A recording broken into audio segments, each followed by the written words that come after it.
Alrighty, guys. So once you've got your value scale done, which I've got down here at the bottom all set, and you've done your background, right? So we're talking about this up here is going to be a shade kind of near the middle. This down here is going to be a tint, but not way over here. Make sure you're not, using white, but somewhere kind of close to this. We're ready to do our shapes. Now, we did this whole piece right here where I had you paint the shadows. And this is because we're going to use paint not super duper thick to make something go away, but we want to be able to see that color under it. So a lot of you guys have you've made reference to the fact that when you mix a color in your tray, it looks like one thing, and then when you paint with it, it depends on what's underneath it. That's going to make a difference as far as how the final painting looks. Okay, so this first section is I only want you to work on either your cube, which would be half the size of this, the rectangle, which is the one that I have, or your pyramid. And the reason that you're going to do that is so that you've got lines that absolutely show you where to stop. Okay, so for us, we've got light coming from up here. That's why our shadow's across. And what we're going to do is this area will end up being our lightest color. This one is going to be medium, and then this one across is going to be dark.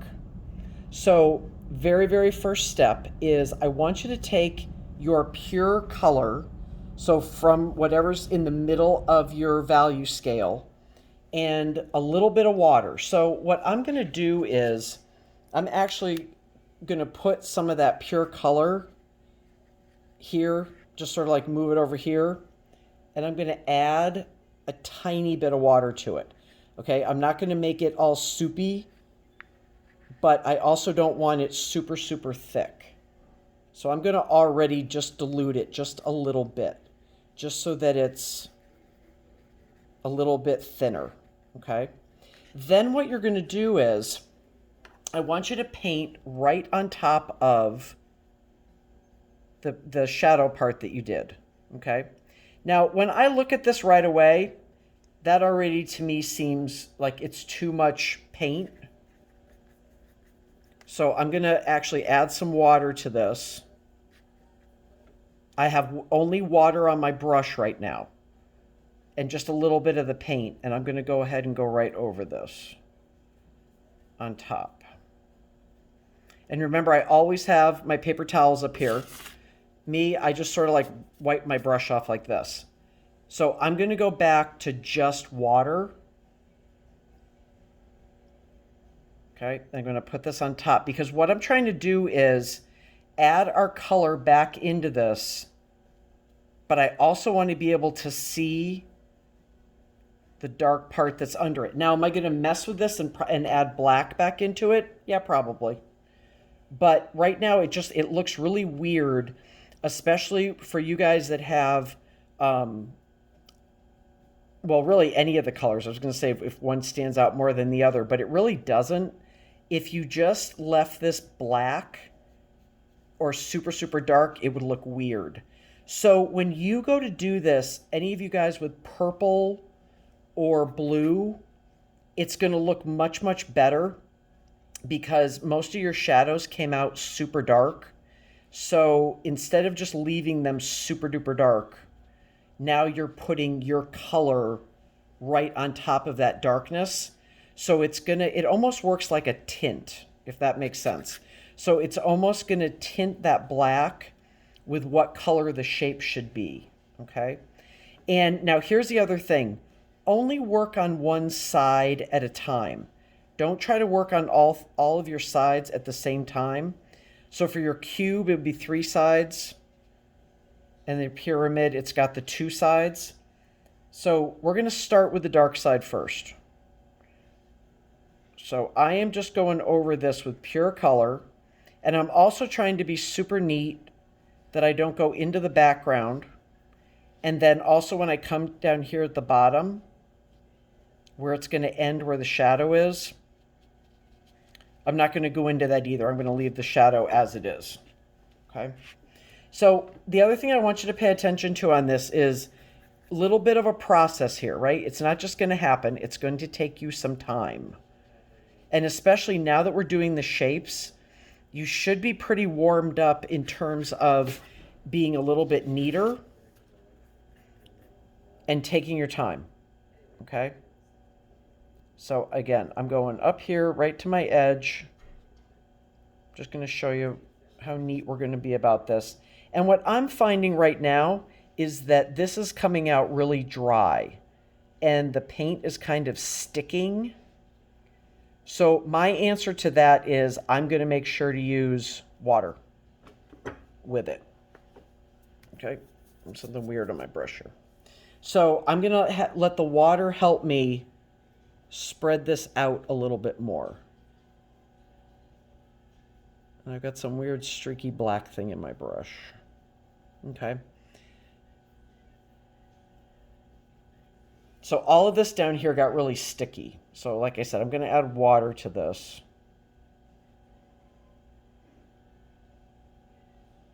But I definitely want to cover up the dark stuff that I did. Okay. Now, like I said, on yours, if you're doing any of those other colors that you've got, gray, of course, is a little bit of a different animal, but any of those colors that you've got, if you just put like straight red on top of a really deep burgundy color that you made, it's going to look awesome because it's going to make that be just a little bit like a darker red, but not black, which is going to be really nice with it. Okay. I'm sorry, I got a weird black thing stuck in my brush. It's making a mess. So, and I keep going back to my color in here and just adding water to it. So because I sort of thinned this out a little bit, see how you can tell that this side is darker, but it's not black. And that's what we want. We don't want it to be super, super, super dark. We want to add your color back into it now. So again, the term for this is an underpainting. So what we did was we underpainted, we put the dark color in first, and then now we're going to layer over it the color that we want it to be. All right, so again, I'm just sticking with the dark side. Now, in my opinion, when I go to take a look at this, and I look at it compared to my three other sides, I'm thinking it's going to need to be a little bit darker, but that's only because I'm doing gray. If you go to do blue, purple, any of the other ones, one layer with some water of your pure color, I think you're going to like the way it looks. Now, because I'm not sure if that needs to get changed or not, I'm going to do pure color again, just on my medium side. And like I said, my paint's a little sticky, so I'm going to add a little bit of water to it. So this is going to end up being like my second coat of paint, because remember, the only thing you've got on it is when we did that wash at the beginning. So that's the only layer of paint that you should have on your shapes right now. Okay, so I'm going to go ahead and do this. Okay, need some more paint.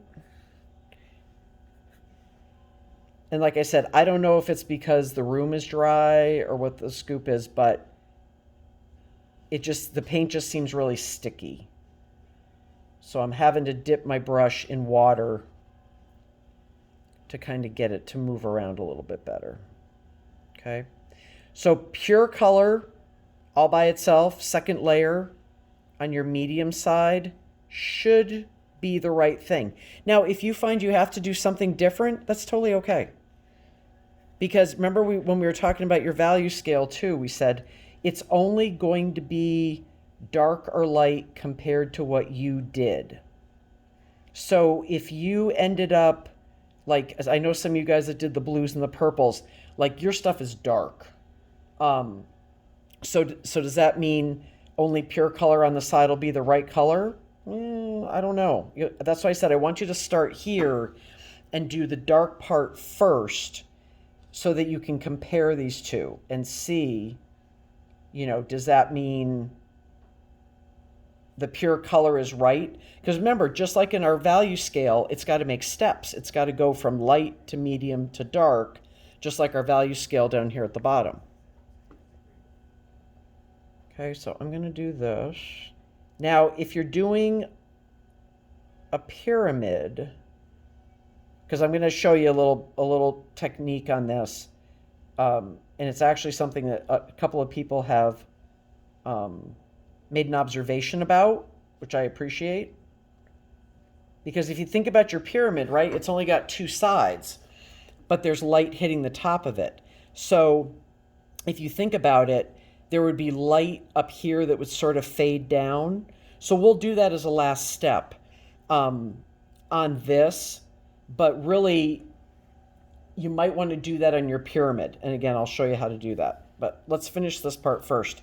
So I've got my medium color here. I've got my layered dark color here. So now this up here has got to be light. So now I want to be at the further end of the value scale.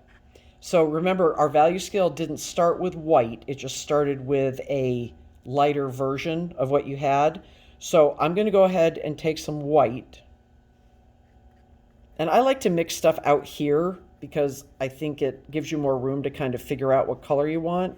But you're fine if you keep stuff in the little troughs. Now, and maybe you decide that you want to check it.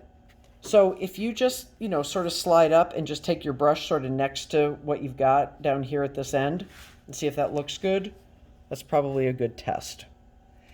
So I'm going to go in here now and I'm going to put that light color on the top. And again, I'm using a square brush because I like the fact that I can paint straight lines a little bit better. If you have gotten really good with the round brushes, then keep using them. And if you ended up taking home something that might not be your favorite, but you're going to work with it, I appreciate that. Okay. So again, this is only a second coat of paint on my lid here. But notice how much nicer it looks just with a second coat right now. So again, I'm up here at the top because this is where the light's going to hit with my lighter color. Okay. Now, I'm going to let you make a decision on these, whether or not you think it needs a third coat. Sometimes lighter colors need less paint and darker colors need more. You're going to have to look at yours and see what you think. Like right now when I look at mine, I like that top color. I think it's pretty good. I don't think the steps here are too bad, but I also don't like the fact that this to the background is kind of close. So we're going to have to make a little bit of a change here. So I'm going to go with the idea that the light is hitting here, which means that some of it is spilling down the sides a little bit. So what we can do is, remember, this is still wet here. So I'm going to go ahead, I'm going to go ahead and just use my brush that already has my light color on it. And I'm going to add that to my pure color here. And just sort of let it kind of fade out. Now, we can't have the light next to the light, right? Otherwise, it won't show up. But I do like the idea of having the color kind of spill down the side of a lighter version of my gray. Okay, so I need my light back again. Now, if your paint is wet, then that means these two guys are going to mix together. Not a bad thing, but you just want to pay attention to that because it's going to change the color. So from what you had in here to what you put over here, once you start mixing them together, might end up looking a little bit different. Okay. But again, there's got to be a difference between the color on the side and the color on the lid. Otherwise, they won't stand out from each other. Okay. So when I look at that, I like the idea of it falling down the side, but I also don't want to lose that edge of where this is a little bit darker. So I'm just going to grab a little bit more of my pure color and just try to darken up this edge a little bit. Okay. Now, here's a trick. We have to get this new light color, because see how there's kind of a difference now, right, between the bottom down here and this light color that I did. So we're going to use that dry brush technique. So the first thing I'm going to do is I'm going to wipe my brush off and try to get all the paint that was on it off. And then I'm just going to drag this paint, the light color, down into the dark color, or the darker color. So it kind of gives that idea that light is spilling over the top of it. Okay. So now we can see pretty clearly that this is the top. It's much lighter. This is darker. The light isn't totally hitting it, but as we come down the side of it, it's definitely getting darker. Now, what I'm going to do is I'm going to grab some black paint here. And we know that black is evil, so we're going to be chill about it. And I'm going to deepen up my pure color just a little bit, because I don't like the fact. Now, I can do one of two things.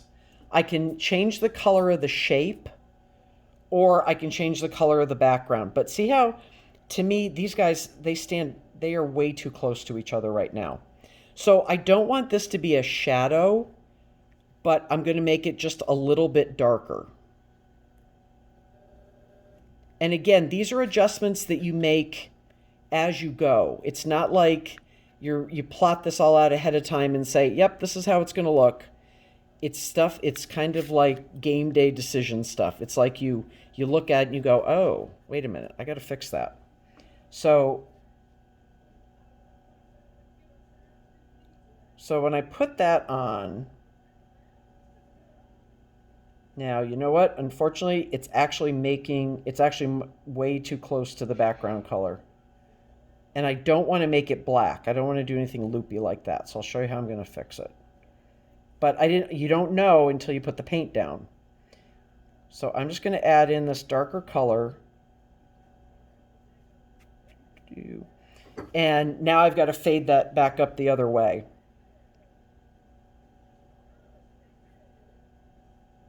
But I'll show you what I'm going to do, because I don't think I like those two guys next to each other. And we already know that the bottom is supposed to be light. So I'm going to come in here. I'm going to get rid of my paint on my brush. Tiny bit of water. And I'm just going to blend this new color on the shape up a little bit.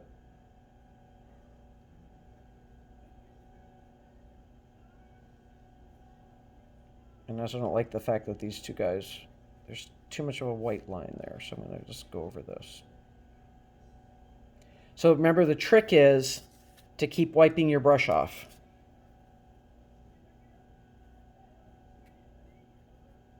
Okay. So I kind of changed the side color a little bit, so it goes from dark up to that medium. And then it gets a little lighter at the top. Okay, so that's going to be a little bit more realistic. Now I'm going to go the other direction, because I'm trying to get that to fade and I don't want to leave any crazy marks there.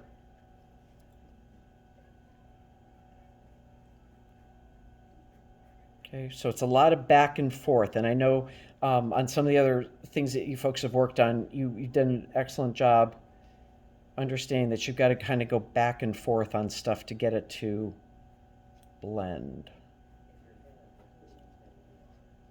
Okay.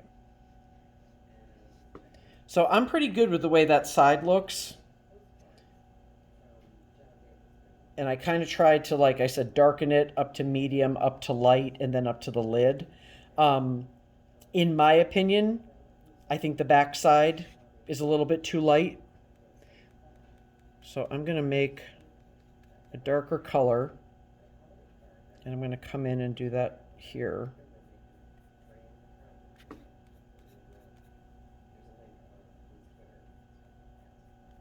Just because I think the backside, even though I can see the underpainting, I can see that color under there, I don't think it's dark enough. Okay. So I'm going to make a darker gray, more of a shadowy kind of a color, and go back and adjust it. And again, this is just me looking at it, right? Because that's what you have to do. You have to look at your stuff and saying, yeah, you know what? I don't think there's enough contrast here. I don't think it stands out enough. And you got to figure, though, even though the top is near the light, I still don't think the light would like come around the top and like cascade down it or anything. So we certainly wouldn't want it to be super light at the top. That would be weird. So I'm just going to deepen up my shadow a little bit. Now, again, remember, I'm working in gray, which is weird. You guys that have the purples, the blues, if you do your color on top of that dark and then pure color here, you might have the exact right progression, okay? But again, you're not going to know it until you do it. I just know that when I put pure color on top of mine, I went a little too light. A little bit. Okay, so now I'm just using water right now to kind of try to blend this because my paint is sticky.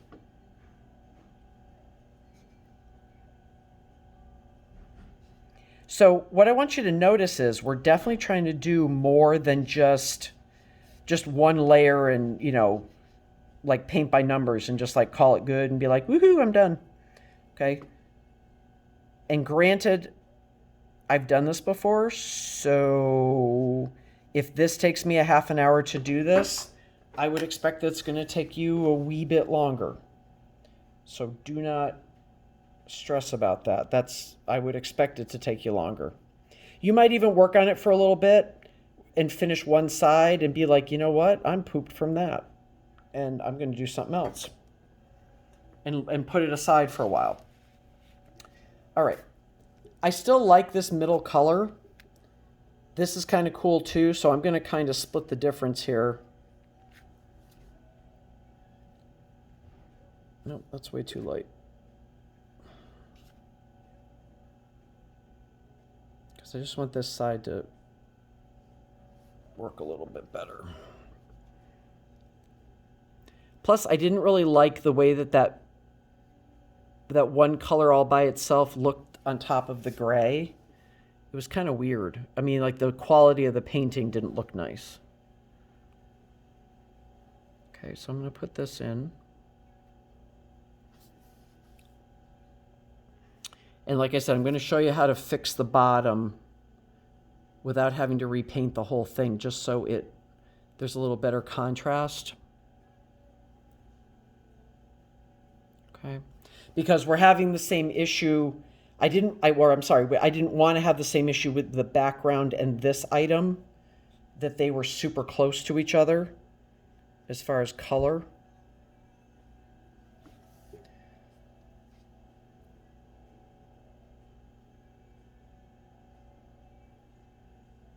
Okay. And again, notice I'm being very slow and very careful, especially when I get to the edges of things. Right? And, you know, it sounds, you know, kindergarten-y, like, oh, paint inside the lines, but that's why we're doing this one first. We're going to do the guys with the lines first, with the hard edges, because we're going to have to work on a lot more blending techniques to get the other sides to work. Okay? So I'm just coming back in here to kind of even out anything that kind of looks weird or streaky.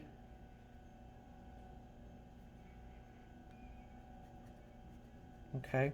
Now, you might ask, well, what about that shadow? Do we need a second coat on that? You can certainly put another coat on that, but I would definitely make sure that it's dark. Should it be black?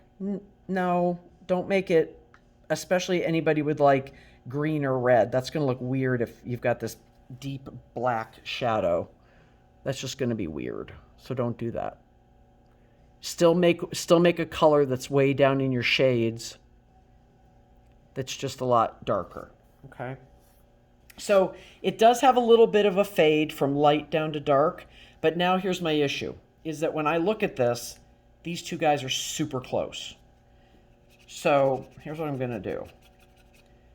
I'm gonna make a very light gray, and remember, we've already got gray on the bottom, right? So we're painting gray on top of gray, but it's going to be a lighter color. Just getting rid of all the black I had. But again, don't make it as light as your top, because that's going to look weird. And again, I don't know if this is the right color until I paint with it. All I know is I want it to be lighter than this. Yeah, lighter than this when I put it down here on the bottom. Okay, so if I go here, whoa, way too light, way too light. Let's add some more black to it.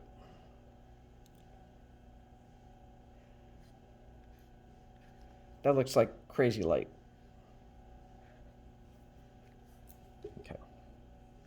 All right, so what I'm going to do is I'm going to put this right up against my shape so that there is some contrast.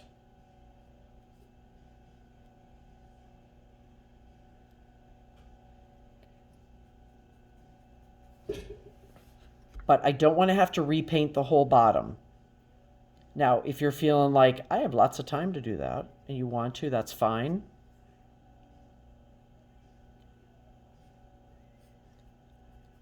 My thinking is more to just sort of fade it into the color that you already had. Again, if this is your problem. If you don't end up with a problem, awesome.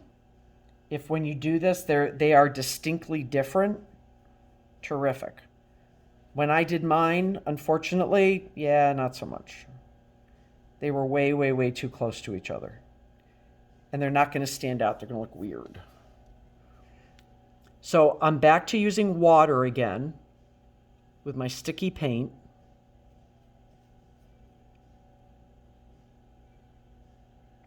I'm going to neaten up that edge. And then just using water, the paint that I just did, I'm going to blend it into what's already there, so that it just sort of fades off into what I already put down for that bottom color. Now, if you decide you want to change the whole thing and redo all the color, sure, you can do that too. You can also sort of do it a section at a time if you want, but the challenge is going to be, can you be consistent with this color all the way across? So that'll be the only thing, is like, if I finish this little section, when I come over here, am I going to have an issue? So do you repaint the whole bottom? Not necessarily. But like I said, right now I'm just trying to get the two colors to kind of work together so you don't see like weird gaps or weird stripy things. Okay. So that's an idea of how to do this area with your light, your medium, your dark. Remember, the first step is going to be pure color over that shadowy side. Then pure color on the medium side, which will be a second coat on it. Then you need a lighter shade of one of your tints to be the top. Okay, so my point about showing you how to do this is, if you have a pyramid, you might want to start up here on the pyramid with this color and fade it down on that medium side. The shadow side should just be a shadow. Okay? So if that makes sense. If you watch this and you've got a pyramid and you're like, yeah, I don't get it. I mean, I think a lot of the people who had pyramids also had cubes. So start with the cube. Do that one first. And then move on to the pyramid, especially if you want to do some type of a fade like that on it. But if there is a great calling, like you want to see a pyramid get done, just let me know. Just send me a message so that I'll do a pyramid and I'll show you how to do the fade. But that's my idea for cubes, pyramids, and rectangles. Okay? Hopefully that helps you out. And obviously, if you've got any questions, please let me know. Don't suffer in silence, okay?